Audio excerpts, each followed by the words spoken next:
We are in 2 Samuel 19.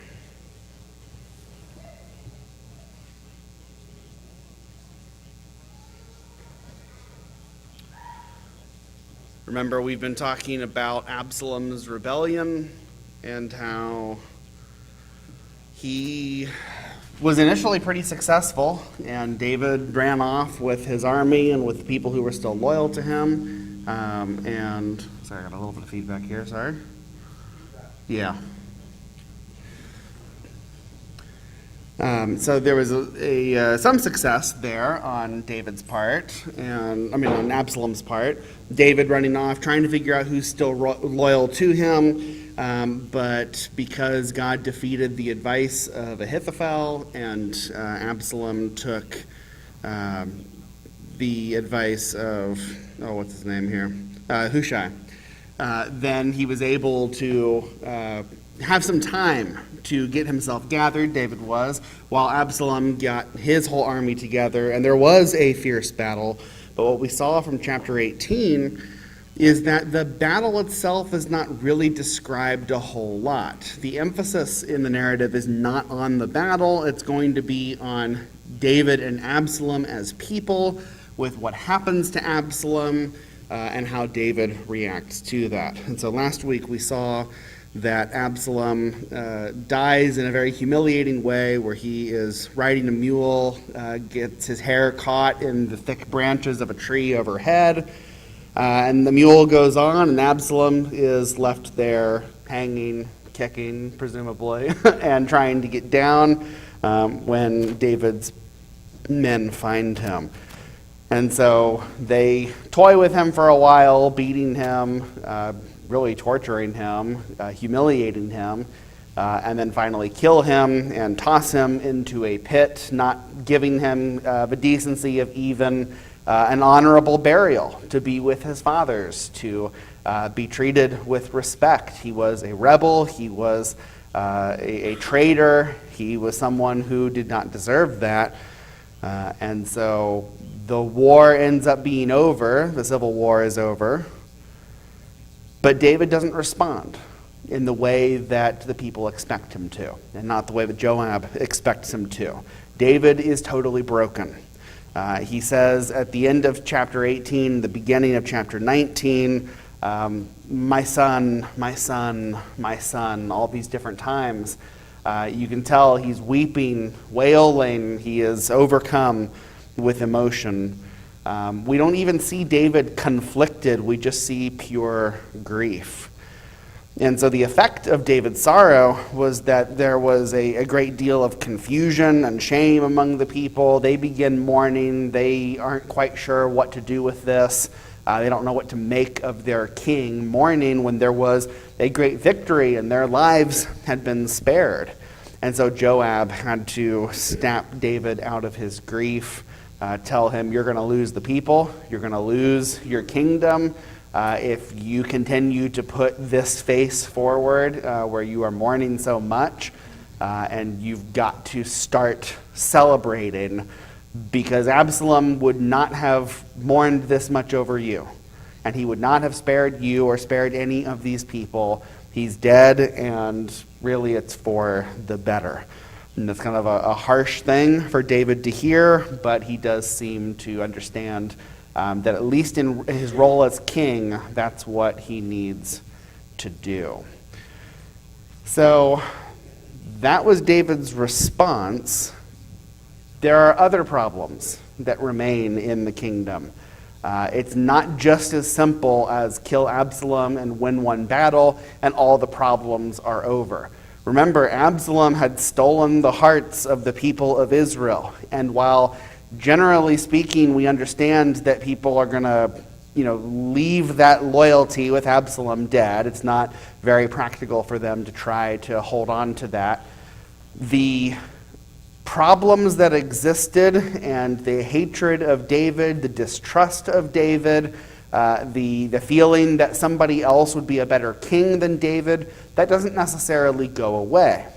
So how is David supposed to be able to rule over a kingdom where the majority of it just recently rebelled against him? This is not so easy and is not going to have a simple solution. So everyone is kind of in this state of flux, and sadly, kind of the worst off as far as the tribes go is the tribe of Judah.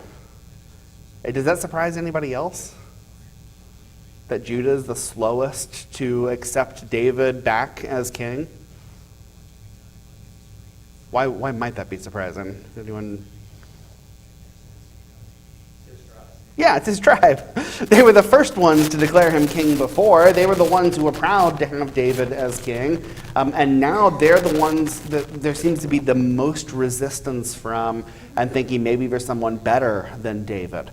So this is a serious problem.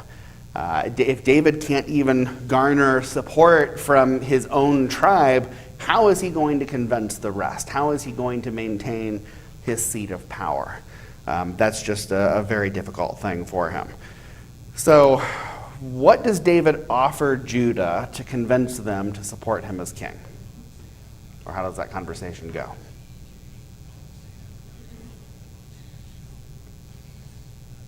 Yeah, Aaron. Well, he sends word to Amasa to be captain over the place of Joab.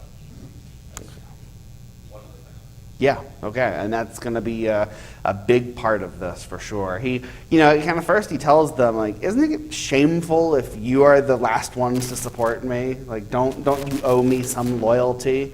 Of course, Absalom would have been from Judah as well, since David was from Judah, and so that would have been their rationale. And surely the people of Judah would want to pick some other man of Judah, but he's saying, look, I already was king, and I am king still, and you need to follow me. And if you, my own brothers, my own tribe, are the last ones to support me, that's going to reflect badly on you. Lisa? Well, he did. A lot of these people had decided to Absalom against David. Yeah. And Amasa was commander in Absalom's army. So maybe David offers this position to Amasa to show that he's going to combine or unify the country under this person who actually sided with Absalom, but might have been made them feel more comfortable about having him again as king if he kind of gave the olive branch. Yeah. I think that's exactly what's happening here.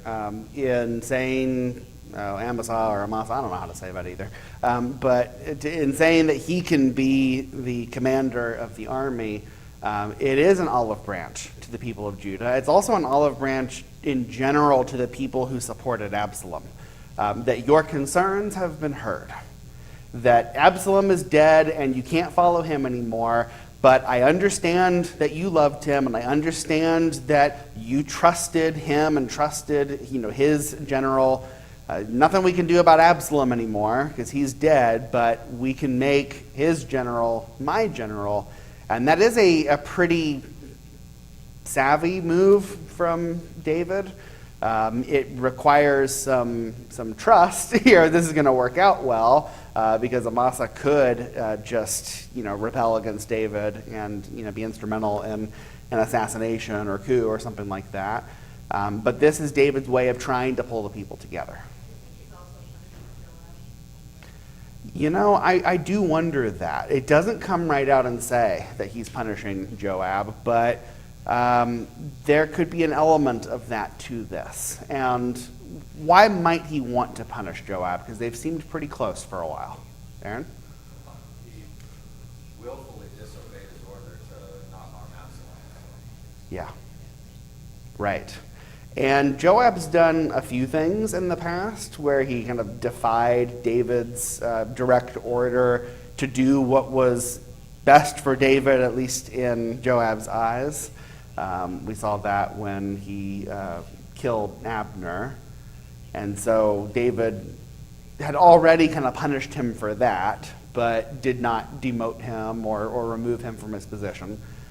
But this does seem to be a trend with Joab. And again, like we said last week, I don't see any reason why we need to say anything other than Joab has David's best interests at heart, at least in what he believes are David's best interests, right?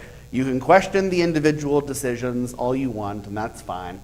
But we don't ever see malice from Joab in trying to harm David on purpose. And in fact, in killing Absalom, that very well may have been the best decision here. Joab is probably right that Absalom cannot be left alive. He's probably right that David has a blind spot with his own son and is unwilling to execute proper justice against him. So, what are you supposed to do with that? Well, if he's going to obey his king, what he should have done is capture Absalom and bring him to David and then try to plead his case as to what he should do with Absalom and let the king make the decision. But Joab is attempting to solve that problem for David and to leave David's hands clean. In this case, it does seem like to me, as Lisa mentioned, that David does not appreciate that and that this is some level of punishment for him. Again, that goes unsaid, but it is quite plausible. Seems like a pretty reasonable interpretation there. So that is David's attempt to get Judah to believe in him and to support him again. What's working in David's favor in all of this is that there is no easy candidate to replace him. Absalom was easy because he's the son of David, and so he has the right to the throne, or he can make that argument at least. So the people who are upset with David can still follow that lineage and just replace David with who would presumably be next in line anyway. Now that Absalom's dead, what are you going to do if you're a malcontent? Are you going to move on to the next son of David? How many sons of David do you think are lining up to start a coup right now? Maybe, but we don't see any mention of that, and nobody seems to be coalescing around any one candidate in particular. So the greatest risk at this point is probably instability or anarchy, where David doesn't have much of a mandate to be able to rule the people and to be trusted by the people. And so this is smart on his part to try to pull everyone together and to get Judah behind him.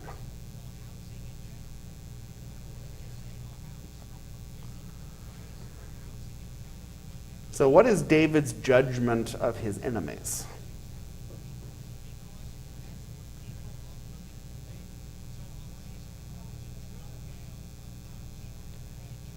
This is going to be ill. Yeah, go ahead, Lisa. First of all, his plan worked, and you followed him. Yeah. That's, And to show mercy. yeah. David, and I think this is the pattern throughout, because he's not trying to rule with the iron fist, and you see that in the way he approaches Judah. He doesn't say, fall in line or my army will come through and we'll start burning houses down. He tries to negotiate. He's looking to win their hearts back, right? And it works with Judah. They begin supporting him again. And now, when his enemies there's opportunity for his enemies to face justice or revenge or whatever, David has another choice to make here. How is he going to handle them? This is important because there were a lot of people in the nation who technically committed treason, right? So the tone that David sets with how he treats the public faces of his opposition is going to affect how a lot of people feel about him. This is why, if you remember, when Ahithophel gave that advice to Absalom, and he said, go and do this quick attack against David, kind of a surgical strike where you get him before he's even gone real far, and you just kill David. And then you can be magnanimous and say, my problem was with David, not with any of you. come to me and I will be your king, come to me and everything will be okay, then all those people who had followed David can just go right into the safe and loving arms of Absalom, who will not try to harm them. And then that would be a bloodless revolution, more or less, and things can work pretty simply. Well, David cannot undo all the bloodshed that's already happened in this. A lot of people died who followed Absalom. But he does not need to continue the bloodshed, and he needs to provide something safe for those followers of Absalom to run to. If there's ever a chance that they're going to follow him and to love him and to support him as king, he has to not rule too harshly here. Well, David's shown kind of this outfit before us. There's a lot of complexity to why did everybody jump to follow Absalom. Yeah. How much of that was on you know, just judgment of David. Right. So he has to kind of bring together these people who he feels probably partly responsible for the fact that, you know, they did follow him. Right. That's a good bit of complexity to add into this. That I think we can make the argument that David and I mean, he said this earlier, that he sees this as a judgment from God. And so he does not entirely blame the people and doesn't even entirely blame Absalom. And now that it's clear that God does still intend to keep his promises to David specifically, and that David is going to remain king, David is not interested in trying to punish everyone for what he interprets as a judgment from God. That in a way, that's going to seem like that's David rebelling against God again. At least that seems to be what's going through David's head at this point. And so he's looking for the simplest, most peaceful resolution to all of this, working to get everybody together. This is probably the smart play here. So when we talk about the judgment of his enemies, this is illustrated in Shimei for sure, that he comes to David. We can read this a little bit here. Verse 16. And Shimei, the son of Gera, the Benjaminite from Bahurim, hurried to come down with the men of Judah to meet King David. And with him were 1,000 men from Benjamin, and Ziba, the servant of the house of Saul, with his 15 sons and 20 servants, rushed down to the Jordan before the king, and they crossed the ford to bring over the king's household and to do his pleasure. And Shimei the son of Gera fell down before the king as he was about to cross the Jordan, and he said to the king, "Let not my lord hold me guilty, or remember how your servant did wrong on the day my lord the king left Jerusalem. Do not let the king take it to heart, for your servant knows that I have sinned. Therefore, behold, I have come this day, the first of all the house of Joseph, to come down to meet my lord the king." Do we remember what Shimei did to David? Gary? Throwing rocks at him, cursing him. Right. Okay. So as David was leaving Jerusalem, Shimei, this man of the house of Saul, takes the opportunity to throw rocks at David and curse him, and really speaking in very horrible ways about the anointed one. And at that time, it was Abishai who wanted to go and to kill Shimei, and David said, "Don't bother." Basically, that this is, this may be God's judgment here, and so maybe everyone has reason to say this to me. And now that Shimei sees that Absalom has not been successful, he realizes that his life could be in danger. That David might remember that and might send somebody to go take care of him. And so he wants to get out ahead of that and comes before David and is bowing before him and trying to beg for mercy, to pledge his support and loyalty to him. And David has a choice to make here. As we were saying, what is he going to do with these public faces of his enemies? He has a chance to make a statement in either direction here. As we mentioned, David's goal is to reconcile, not to try to prove his own power. And so Abishai again says, shall not Shimei be put to death for this, because he cursed the Lord's anointed? And David doesn't want any part of that. He says, shall anyone be put to death in Israel this day? For do I not know that I am this day king over Israel? David doesn't need to prove anything. He knows he's the Lord's anointed. He knows that God is with him now. And so there's nothing that needs to be proven. Shimei will live, and he tells him so. You shall not die. The king gave him his oath.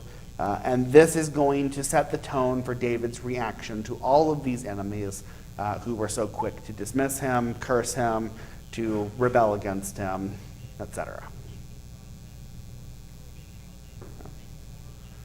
What else about that? Yeah, Mark. I say this a lot, but it really is a foreshadow of a system of mercy. David understands he's been afforded mercy. He's not gonna pass these kinds of judgments. When he knows in his own life, he has been afforded mercy. And you have the accuser who comes and is rightly saying something. He deserves to die. Yeah. Deserves to die. And he was right.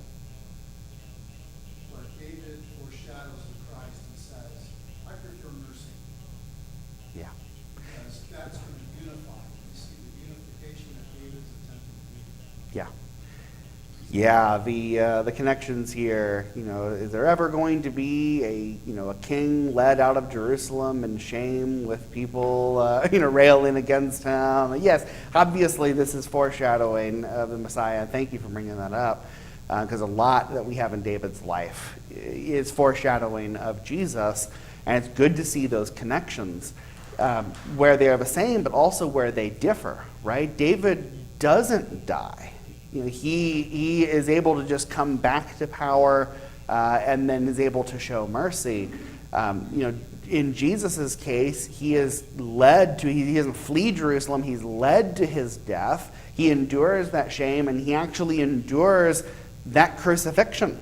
And so he has even more to forgive as a perfect Son of God and as one who was actually killed and humiliated much more than David was. And then when his detractors, his enemies, come before him and beg for mercy, Jesus is still merciful and gracious and willing to forgive in an even greater way than David was. Again, the goal is the same. The unification of the people before the king, that's what Jesus wants. Jesus is not interested in proving his power and dominion by showing the strongest possible hand against us, saying that because you rebelled, you must be killed, you must be judged. He offers that mercy first so that we have a chance and a way to get out of that.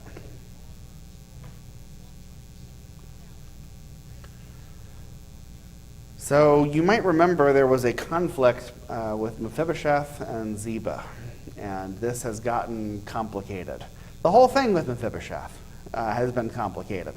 So just recapping a little bit, Mephibosheth was the son of Jonathan and had been living in secrecy and hiding to stay away from David, believing that David would have him killed, does not want to appear to be a threat to the throne.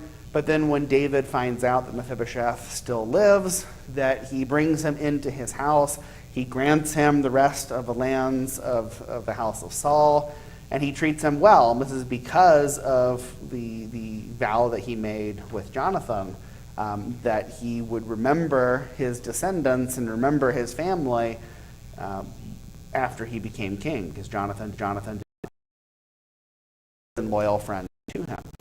And so Mephibosheth gets a place of honor in the king's house when he was not expecting that. Well, then in this whole rebellion, Ziba, who was the servant of the house of Saul, who was actually managing these lands, he comes to David and pretends that Mephibosheth was trying to be a part of this rebellion, or going to seize this opportunity and maybe take the throne for himself. And Ziba is playing the loyal friend. And so David gives over all the lands, all the property to Ziba, and clearly, bitterly regrets how he has treated Mephibosheth. Even though he's keeping his vow, in his mind he has been mistreated because of it. Of course, we alluded before to the fact that Mephibosheth may not have and probably didn't actually do that. And we talked a little bit about this passage, but now we're here where Mephibosheth is going to make his case. So like we mentioned before, Mephibosheth comes and he says, I didn't do this. And David asks him accusingly, why didn't you go with me? And Mephibosheth says, I was tricked. Ziba left and said that he was going to go deliver a message to you, but then he was actually stabbing me in the back. And so it is left unclear who is actually in the right here. I've tipped my hand as to who I believe. That I believe Mephibosheth was probably telling the truth, and Ziba was probably trying to take advantage of a situation. But the narrative does not actually state that anywhere. We are left to make that judgment, and there is uncertainty to it. And the uncertainty that we feel about it is only greater in David's mind. And that's what is supposed to be communicated here.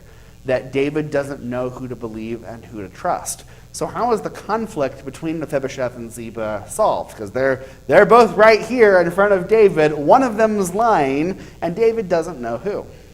Aaron? Well, David says to split the land, equally.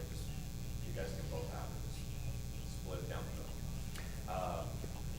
Mephibosheth, it's just interesting that he didn't dress his feet, he didn't trim his beard, he didn't wash his clothes from the day that David left. Yeah. So, it doesn't look like someone that's positioning himself to take over, to step in, so that is, I think, evidence that it is written for us on what was in Mephibosheth's heart. But Yeah. David still doesn't know for sure. Yeah. And then Mephibosheth doesn't even care about the land. Yeah. He says, Ziba can have it. Yeah. Yeah, so there's some good points there. Mephibosheth shows the signs of somebody who has been mourning David's departure. He does look like someone who's had a very tough time with this and is publicly mourning David's, the kingdom's loss of David. And that's not exactly what someone would do if they're positioning to take over or to make a run for the throne. But still, it is, even with that evidence, left a little bit uncertain. Like, I find it pretty compelling, and maybe even David does.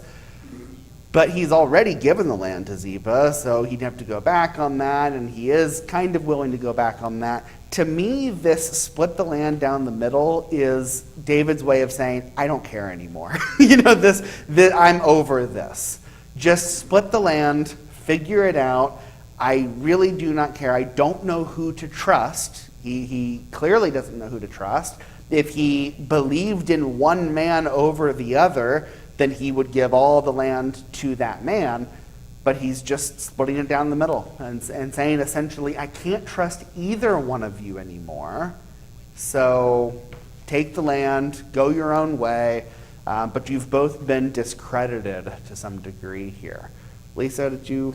So it's interesting that you had to remind David that he can't walk. Yeah. And he's really at the mercy of other people. So, but he must have had some control over the situation. Yeah. Right. Yeah, Mephibosheth tries to remind David, hey, I'm not a threat to you. I'm at your mercy. I'm at the mercy of other people. I always have been. I've never been able to totally take care of myself, and I don't have these ambitions for the throne. How could you even believe that? Steve Cagle?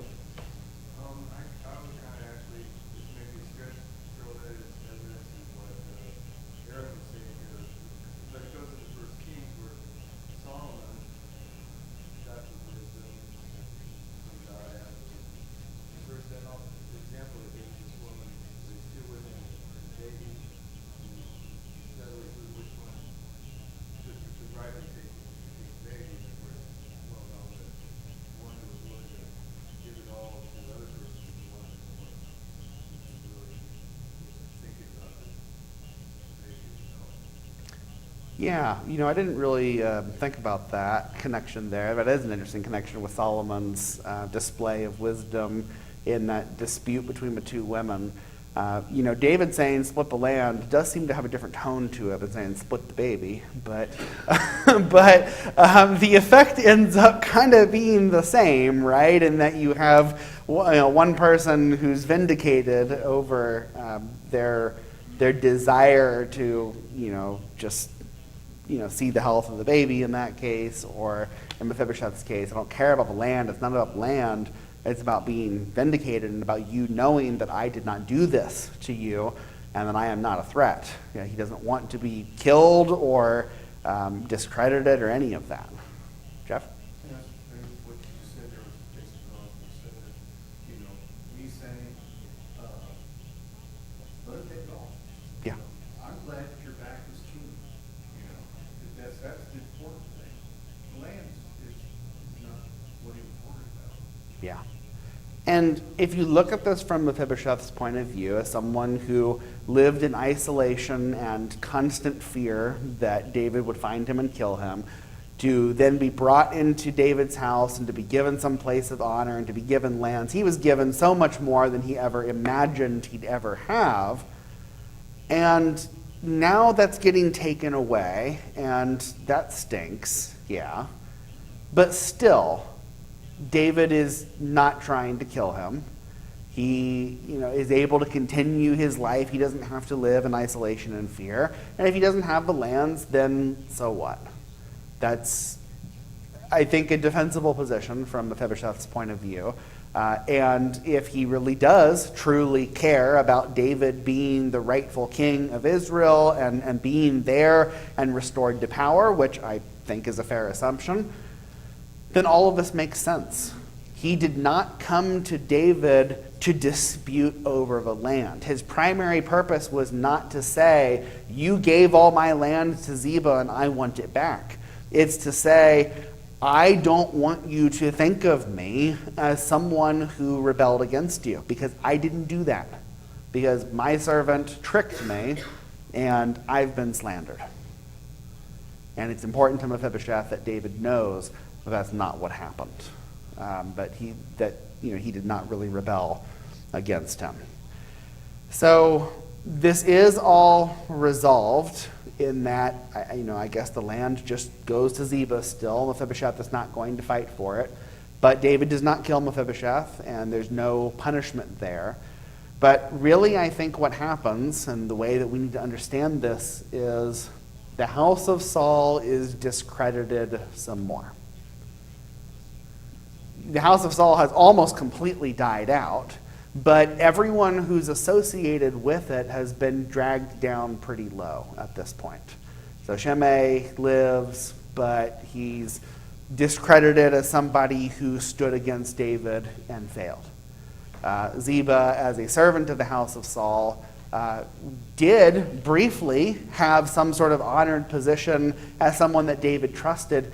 Do you think that David trusts Ziba now?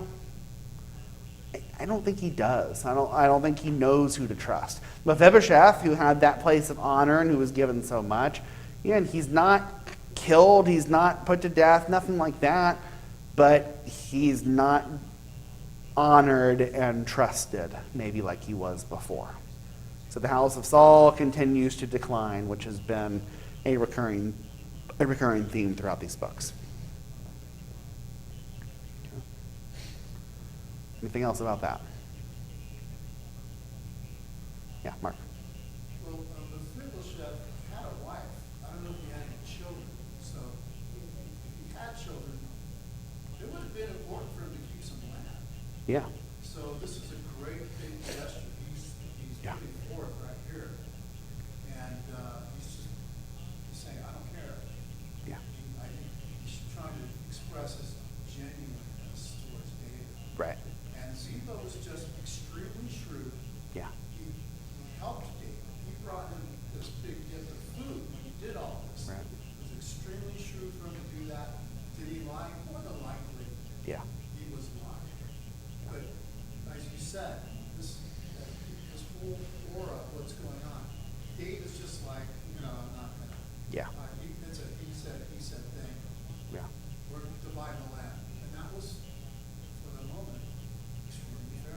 Yeah.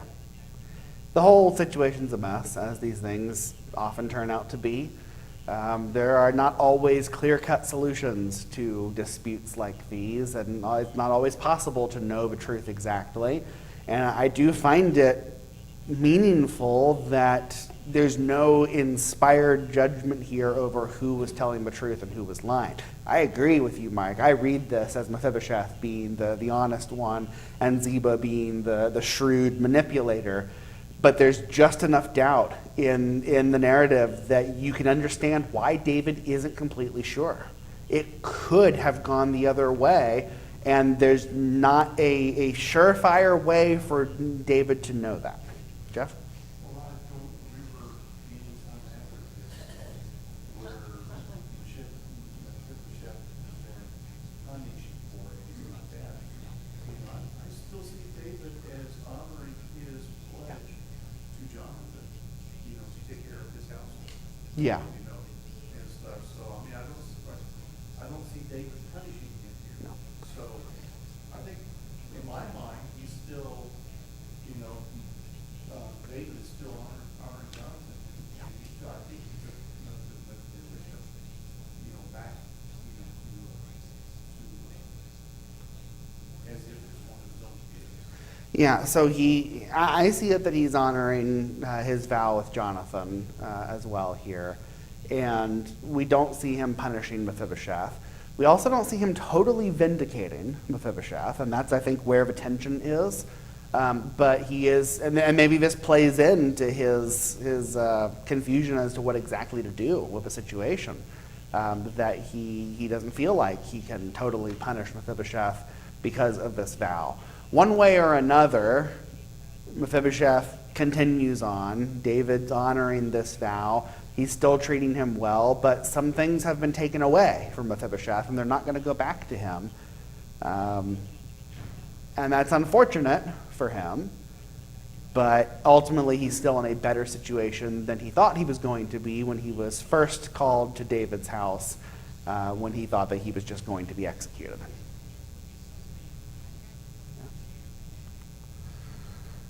Okay, so who is Barzillai, and why does David try to honor him? Aaron. He also supported David when he was fleeing with a lot of food and supplies. Okay. So, David has been treating his enemies well and with mercy.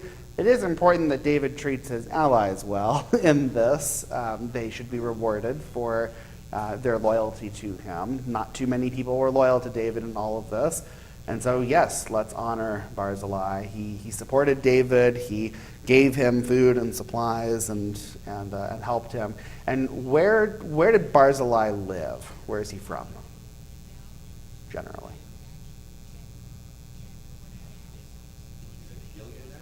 Yeah, so Gilead. So this is across the Jordan is the important part here for the point I want to make, at least. So remember, as we've talked about Israel, we have two main divisions of Israel that you can make. There's the north-south split, that Judah versus Israel, or Judah versus Ephraim, and there's the west of a Jordan, east of a Jordan split. And there are cultural differences in those two splits, and power differences, and a lot of problems that come up because of those divides. And, maybe it seems silly to us that on one side of the river you would distrust people on the other side of the river. I would remind you that is like the entirety of human history and what people do. Okay. So, yes, we tend to distrust people on the other side of the river or the other side of town or the other side of the mountains or whatever, because that is how people often work. So Israel frequently is trying to keep the Trans-Jordan tribes, those people on the other side of the Jordan, unified with them. And there's always a risk and a fear that they're not really going to follow the rest of them. So when David fled Jerusalem and crossed the Jordan and was supported by Barzillai, a very wealthy man over there on the other side of the Jordan, David sees this as an opportunity to, one, reward a loyal and wealthy supporter, somebody who has influence, and two, to kind of ingratiate himself with the Transjordan, area there. He is still working toward unification. He's got Judah on his side. He gets the Transjordan on his side. All of this is going to be good. So David wants to honor him, wants to reward him. And so he's trying to have Barzillai come to the palace and all this. And Barzillai really doesn't care about any of this. And why is that? Gary? Probably two reasons. One, he's a very rich man, Mhm. so material things doesn't necessarily appeal to him. Yeah. And also, he's very old. Yeah. He's like, I'm 80. What do I care about going to the palace and living? Can't I just live out the rest of my days at home? Isn't that going to, just be, can't I be left in peace there? And we can understand that, right? But still, he's not going to insult David. That's not a great idea either. And so he sends over Kimham, who is possibly one of his sons. We're not completely certain about that, but it seems like that it might be one of his sons, to go to the palace and to kind of maintain that relationship with the king. So David will later on his deathbed, instruct Solomon to continue to treat the sons of Barzillai well. So this is an ongoing arrangement that is important to have this little delegation from the Transjordan to make sure that all remains well in the kingdom. And David tells his son, you would be a fool if you messed with that system, because things are going okay right now, and let's leave it that way.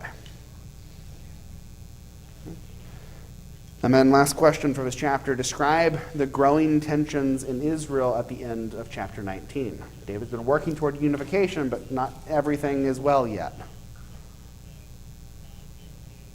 Aaron? Kind of fighting over who should have gotten the glory of bringing David back to Jerusalem. Yeah. So when David went over to talk to Barzillai, he's accompanied by this entourage of people from Judah, and then the rest of the nation's upset about that. Why does Judah get this honor of being David's entourage? It says that this makes, Israel angry and jealous. When Israel is talked about here, it's the northern part of Israel. Remember, we talked last week that that's used in a couple different ways. Sometimes Israel is the entire nation. Sometimes it's just the northern part in particular. And here it's the northern part. And so Judah says that David's from our tribe. So we get the honor of claiming him and being his biggest supporters. And Israel says, well, we've got 10 shares in the king to your one. So we should get the honor. And we were quicker to accept David back after Absalom died. So David was kind of right that it was dishonorable for Judah to wait for a while. And then it says that Judah just responded back even worse without saying what they said. So you see the tension.